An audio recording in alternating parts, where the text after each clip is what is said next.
প্রবাসী ভোটাররা রেমিটেন্স দেয়, তো তাদের পরিবারের জন্য তারা টাকা পাঠায়, তাদের পরিবার ভিটামাটি বিক্রি করে ছেলেকে বিদেশ পাঠায়, তো সে তার দায়িত্ব আছে তার পরিবারকে টাকা পাঠানোর। তার জন্য বাংলাদেশের রাজনীতিতে অংশ দিতে হবে, ভোটার বানাতে হবে। কে বলছে? বাংলাদেশের সুখ দুঃখ একটা নিরাপদ জায়গা থেকে তারা প্রতিবাদ করে।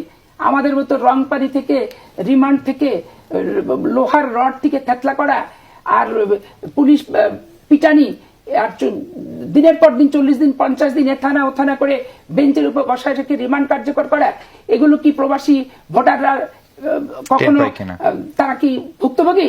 তো ভুক্তভোগী না তো ভোটার ভুক্তভোগী হতে যাবে কেন? ভোটার অংশ তার হতে যাবে কেন? কত বড় নিমক হারাম তিনি, কত বড় উদ্ধত্তপূর্ণ মন্তব্য তিনি করেছেন। চিন্তা করেন, একজন বাংলাদেশী নাগরিক, প্রত্যেকটা নাগরিকের অধিকার রয়েছে, সংবিধান সেই অধিকার দিয়েছে যে সে ভোট দিতে পারবে।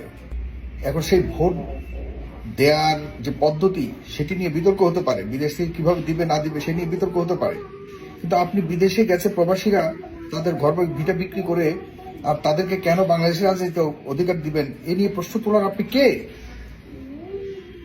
আপনার কত বড় সাহস আপনি কথা বলতে পারেন?